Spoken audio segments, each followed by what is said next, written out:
अग्निदेव कहते हैं, वशिष्ठ, अब मैं भोग और मोक्ष प्रदान करने वाली मंत्र विद्या का वर्णन करता हूँ, ध्यान देकर उसका श्रवण कीजिए। द्विश्रेष्ठ, 20 से अधिक अक्षरों वाले मंत्र माला मंत्र, 10 से अधिक अक्षरों वाले मंत्र और 10 से कम अक्षरों वाले मंत्र बीज मंत्र कहे गए हैं। माला मंत्र वृद्धावस्था में सिद्धिदायक होते हैं। मंत्र यौनावस्था में सिद्धिप्रद हैं। 5 अक्षर से अधिक तथा 10 अक्षर तक के मंत्र बाल्यावस्था में सिद्धि प्रदान करते हैं। अन्य मंत्र अर्थात 1 से लेकर 5 तक के मंत्र सर्वदा और सब के लिए सिद्धिदायक होते हैं। मंत्रों की 3 जातियां होती हैं, स्त्री, पुरुष और नपुंसक। जिन मंत्रों के अंत में स्वाहा पद का प्रयोग हो वे स्त्री जाति हैं, जिनके अंत में नमः पद जुड़ा हो वे मंत्र नपुंसक हैं। शेष सभी मंत्र पुरुष जाति हैं। वे वशीकरण और उच्चाटन कर्म में प्रशस्त माने गए हैं। क्षुद्र क्रिया तथा रोग के निवारणार्थ अर्थात शांति कर्म में स्त्री जाति मंत्र उत्तम माने गए हैं। इन सबसे भिन्न विद्वेषण एवं अभिचार आदि कर्म में नपुंसक मंत्र उपयोगी बताए गए हैं। मंत्रों के 2 भेद हैं, आग्नेय और सौम्य। जिनके आदि में प्रणव लगा हो वे आग्नेय हैं और जिनके अंत में प्रणव का योग है वे सौम्य कहे गए हैं। इनका जप इन्हीं दोनों के काल में करना चाहिए, अर्थात सूर्य नाड़ी चलती हो तो आग्नेय मंत्र का और चंद्र नाड़ी चलती हो तो सौम्य मंत्रों का जप करें। जिस मंत्र में तार, ओम, अंत्य, क्षय, अग्नि, र, वियत, ह इनका बाहुल्यन्य प्रयोग हो वो आग्नेय माना गया है। शेष मंत्र सौम्य कहे गए हैं। ये 2 प्रकार के मंत्र क्रमशः क्रूर और सौम्य कर्मों में प्रशस्त माने गए हैं। आग्नेय मंत्र प्रायः अंत में नमः पद से युक्त होने पर सौम्य हो जाता है और सौम्य मंत्र भी अंत में फट लगा देने पर आग्नेय हो जाता है। यदि मंत्र सोया हो या सोकर तत्काल ही जगा हो तो वो सिद्धिदायक नहीं होता है। जब वाम नाड़ी चलती हो तो वो आग्नेय मंत्र के सोने का समय है, और यदि दाहिनी नाड़ी नासिका के दाहिने के छिद्र से सांस चलती हो तो वो उसके जागरण का काल है। सौम्य मंत्र के सोने और जागने का समय इसके विपरीत है, अर्थात वाम नाड़ी सांस उसके जागरण का और दक्षिण नाड़ी उसके शयन का काल है। जब दोनों नाड़ियां साथ साथ चल रही हों उस समय आग्नेय और सौम्य दोनों मंत्र जगे रहते हैं, तथा उस समय दोनों का जप किया जा सकता है। दुष्ट नक्षत्र, दुष्ट राशि तथा शत्रु रूप आदि अक्षर वाले मंत्रों को अवश्य त्याग देना चाहिए।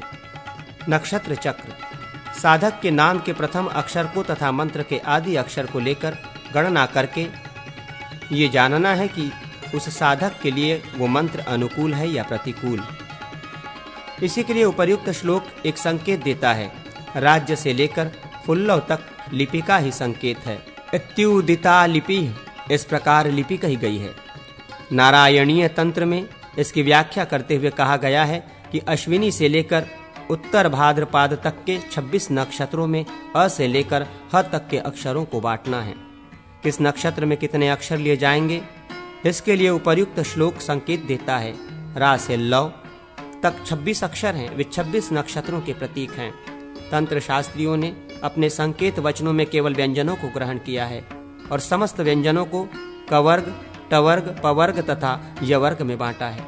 संकेत लिपि का जो अक्षर जिस वर्ग का प्रथम, द्वितीय, तृतीय या चतुर अक्षर है उससे उतनी ही संख्याएं ली जाएंगी। संयुक्ताक्षरों में से अंतिम अक्षर ही ग्रहित होगा, स्वरों पर कोई संख्या नहीं है। उपर्युक्त श्लोक में पहला अक्षर रा है, ये य वर्ग का दूसरा अक्षर है अतः उससे 2 संख्या ली जाएगी। इस प्रकार रा ये संकेत करता है कि अश्विनी नक्षत्र में 2 अक्षर अ आ ग्रहित होंगे। दूसरा अक्षर है ज्य, ये संयुक्ताक्षर है, इसका अंतिम अक्षर य ग्रहित होगा। वो अपने वर्ग का प्रथम अक्षर है अतः 1 का बोधक होगा। इस प्रकार पूर्वोक्त ज्य के संकेतानुसार भरणी नक्षत्र में 1 अक्षर ई लिखा जाएगा। इस बात को समझने के लिए निम्नांकित ये वर्णमाला नक्षत्रों के साथ क्रमशः जोड़नी चाहिए। केवल अंग, आ ये 2 अंतिम स्वर रेवती नक्षत्र के साथ सदा जुड़े रहते हैं। इनके द्वारा जन्म, सम्मद, विपत, क्षेम, प्रत्यरि, साधक, वध, मित्र तथा अतिमित्र इन तारों का विचार किया जाता है। जहाँ साधक के नाम का आदि अक्षर है वहाँ से लेकर मंत्र के आदि अक्षर तक गिने, उसमें 9 का भाग देकर शेष के अनुसार जन्मादि तारों को जाने। जैसा कि पूर्व श्लोक में संकेत किया गया है उसी तरह वा से लेकर भा तक के 12 अक्षर क्रमशः मेष आदि राशियों तथा 4 आदि संख्याओं की ओर संकेत करते हैं। वा 4, लंग 3 गौ, 3 रम 2 खू 2 रम 2 शो 5 गणम 5 भा 4। इन संख्याओं में विभक्त हुए आकार आदि अक्षर क्रमशः मेष आदि राशियों में स्थित जानने चाहिए। श श स ह इन अक्षरों को तथा स्वरायांत वर्णों अ अम अ को छठी कन्या राशि में संयुक्त करना चाहिए। शकार का मीन राशि में प्रवेश है। यथा राशि ज्ञान का उपयोग। साधक के नाम का आदि अक्षर जहाँ हो उस राशि से मंत्र के आदि अक्षर की राशि तक गिने। जो संख्या हो उसके अनुसार फल जाने। यदि संख्या छठी 8वीं अथवा 12वीं हो तो वो निंद्य है। इस 12 संख्याओं को 12 भाव कहते हैं। उनकी विशेष संज्ञा इस प्रकार है: तन, धन, सहज, सुहृदय, पुत्र, रिपु, जाया, मृत्यु, धर्म, कर्म, आय और व्यय। मंत्र के अक्षर यदि मृत्यु, शत्रु तथा व्यय भाव के अंतर्गत हैं तो वे अशुभ हैं। चौकोर स्थान पर 5 रेखाएं पूर्व से पश्चिम की ओर तथा 5 रेखाएं उत्तर से दक्षिण की ओर खींचे। इस प्रकार 16 कोष्ठ बनाएं। इनमें क्रमशः 16 स्वरों को लिखा जाए। तदनंतर उसी क्रम से व्यंजन वर्ण भी लिखें। 3 आवृत्ति पूर्ण होने पर चौथी आवृत्ति में प्रथम 2 कोष्ठों के भीतर क्रमशः ह और श लिखकर सब अक्षरों की पूर्ति कर लें। इन 16 में प्रथम कोष्ठ की 4 पंक्तियां सिद्ध करके दूसरे कोष्ठ की 4 पंक्तियां साध्य, तीसरे कोष्ठ की 4 पंक्तियां सुसिद्ध तथा चौथे कोष्ठ की 4 पंक्तियां अरि मानी गई हैं। जिस साधक के नाम का आदि अक्षर जिस चतुष्क में पड़े वही उसके लिए सिद्ध चतुष्क है। वहां से दूसरा उसके लिए साध्य, तीसरा सुसाध्य तथा चौथा चतुष्क अरि है। जिस चतुष्क के जिस कोष्ठ में साधक का नाम है वो उसके लिए सिद्ध सिद्ध कोष्ठ है। फिर प्रदीक्षण क्रम से उस चतुष्क का दूसरा कोष्ठ सिद्ध साध्य, सिद्ध सुसिद्ध तथा सिद्धि अरि है। इस चतुष्क में यदि मंत्र का भी आदि अक्षर हो तो इसी गणना के अनुसार उसमें भी सिद्ध सिद्ध, सिद्ध साध्य आदि भेद जान लेने चाहिए। यदि इस चतुष्क में अपने नाम का आदि अक्षर हो और द्वितीय चतुष्क में मंत्र आदि का अक्षर हो तो पूर्व चतुष्क के जिस कोष्ठ में नाम का आदि अक्षर है उस दूसरे चतुष्क में भी उसी कोष्ठ से लेकर प्रादिक्षण्य क्रम से साध्य सिद्ध आदि भेद की कल्पना करनी चाहिए। इस प्रकार सिद्धादि की कल्पना करें। सिद्ध मंत्र अत्यंत गुणों से युक्त होता है। सिद्ध मंत्र जप मात्र से सिद्ध अर्थात सिद्धिदायक होता है। साध्य मंत्र जप, पूजा और होम आदि से सिद्ध होता है। सुसिद्ध मंत्र चिंतन मात्र से सिद्ध हो जाता है, परंतु अरिमंत्र साधक का नाश कर देता है। जिस मंत्र से दुष्ट अक्षरों की संख्या अधिक हो उसकी सभी ने निंदा की है। शिष्य को चाहिए कि वो अभिषेक पर्यंत दीक्षा में विधिवत प्रवेश लेकर गुरु के मुख से तंत्रोक्त विधि का श्रवण करके गुरु से प्राप्त हुए अभिष्ट मंत्र की साधना करे। जो धीर, दक्ष, पवित्र, भक्तिभाव से संपन्न, जप ध्यान आदि में तत्पर रहने वाला, सिद्ध, तपस्वी, कुशल तंत्र वेत्ता, सत्यवादी तथा निग्रह अनुग्रह में समर्थ हो वो गुरु कहलाता है। जो शांत, मन को वश में रखने वाला, दांत, जितेंद्रिय, पटु, सामर्थ्यवान, ब्रह्मचारी, अभिशान्य भोजी, गुरु की सेवा में संलग्न और मंत्र सिद्धि के प्रति उत्साह रखने वाला हो वो योग्य शिष्य है। उसको तथा अपने पुत्र को मंत्र का उपदेश देना चाहिए। शिष्य विनयी तथा गुरु को धन देने वाला हो। ऐसे शिष्य को गुरु मंत्र का उपदेश दे और उसकी सुप्रसिद्धि के लिए स्वयं भी 1 सहस्र की संख्या में जप करे। अकस्मात कहीं से सुना हुआ, छल अथवा बल से प्राप्त किया हुआ, पुस्तक के पन्ने में लिखा हुआ अथवा गाथा में कहा गया मंत्र नहीं जपना चाहिए। यदि ऐसे मंत्र का जप किया जाए तो वो अनर्थ उत्पन्न करता है। जो जप, होम तथा अर्चना आदि भूरी क्रियाओं द्वारा मंत्र की साधना में संलग्न रहता है उसके मंत्र स्वकाल्पिक साधन से ही सिद्ध हो जाते हैं। जिसने एक मंत्र को भी विधि पूर्वक सिद्ध कर लिया है उसके लिए इस लोक में कुछ भी असाध्य नहीं है। फिर जिसने बहुत से मंत्र सिद्ध कर लिए हैं उसके महात्मा का किस प्रकार वर्णन किया जाए।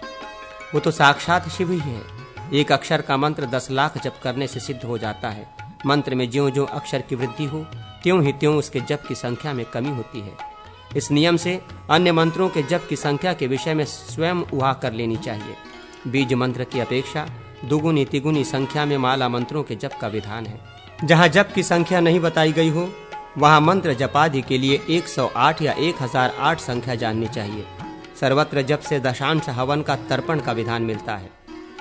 जहाँ किसी द्रव्य विशेष का उल्लेख न हो वहाँ होम में धृत का उपयोग करना चाहिए। जो आर्थिक दृष्टि से असमर्थ हो उसके लिए होम के निमित्त जप की संख्या से दशांश जप का ही सर्वत्र विधान मिलता है। अंग आदि के लिए भी जप आदि का विधान है। सशक्ति मंत्र के जप से मंत्र देवता साधक को अभिष्ट फल देते हैं। वे साधक के द्वारा किए गए ध्यान, होम और अर्चन आदि से तृप्त होते हैं। उच्च स्वर से जप की अपेक्षा उपांशु मंद स्वर से किया गया जप 10 गुना श्रेष्ठ कहा गया है। यदि केवल जिह्वा हिलाकर जप किया जाए तो वो 100 गुना उत्तम माना गया है। मानस मन के द्वारा किए जाने वाले जप का महत्व सहस्र गुना उत्तम कहा गया है। मंत्र संबंधी कर्म का संपादन पूर्वाभिमुख अथवा दक्षिणाभिमुख होकर करना चाहिए। मौन रहकर विहित आहार ग्रहण करते हुए प्रणव आदि सभी मंत्रों का जप करना चाहिए। देवता तथा आचार्य के प्रति समान दृष्टि रखते हुए आसन पर बैठकर मंत्र का जप करें। कुटी, एकांत एवं पवित्र स्थान, देव मंदिर, नदी अथवा जलाशय ये जप करने के लिए उत्तम देश हैं। मंत्र सिद्धि के लिए जौ की लपसी, मालपुए, दुग्ध एवं अभिशान्य का भोजन करें। साधक मंत्र देवता का उनकी तिथि, वार, कृष्ण पक्ष की अष्टमी, चतुर्दशी तथा ग्रहण आदि पर्वों पर पूजन करें। अश्विनी कुमार, यमराज, अग्नि, धाता, चंद्रमा, रुद्र, अदिति, बृहस्पति, सर्प, पितर, भग, अर्यमा, सूर्य, त्वष्टा, वायु, इंद्राग्नि, मित्र, इंद्र, जल, निऋक्ति, विश्वदेव, विष्णु, वसुगण, वरुण, अजयकपात, अहिर्बुंध और पुषा ये क्रमशः अश्विनी आदि नक्षत्रों के देवता हैं। प्रतिपदा से लेकर चतुर्दशी पर्यंत तिथियों के देवता क्रमशः निम्नलिखित हैं: अग्नि, ब्रह्मा, पार्वती, गणेश, नाग, स्कंद, सूर्य, महेश, दुर्गा, यम, विश्वदेव, विष्णु, कामदेव और ईश। पूर्णिमा के चंद्रमा और अमावस्या के देवता पितर हैं। शिव, दुर्गा, बृहस्पति, विष्णु, ब्रह्मा, लक्ष्मी और कुबेर ये क्रमशः रविवार आदि वारों के देवता हैं। अब मैं लिपिन्यास का वर्णन करता हूँ। साधक निम्नलिखित प्रकार से लिपि मात्रका का न्यास करें। प्रणव और अंत में नमः पद जोड़कर लिपीश्वरों मात्रकेश्वरों का न्यास किया जाता है। श्रीकंठ, अनंत, सूक्ष्म, त्रिमूर्ति, अमरेश्वर, अर्धिश, भारभूति, तिथिश, स्थाणुक, हर, झिंटिश, भौतिक, सदाजुत, अनुग्रहेश्वर, अक्रूर तथा महासेन ये 16 स्वर मूर्ति देवता हैं।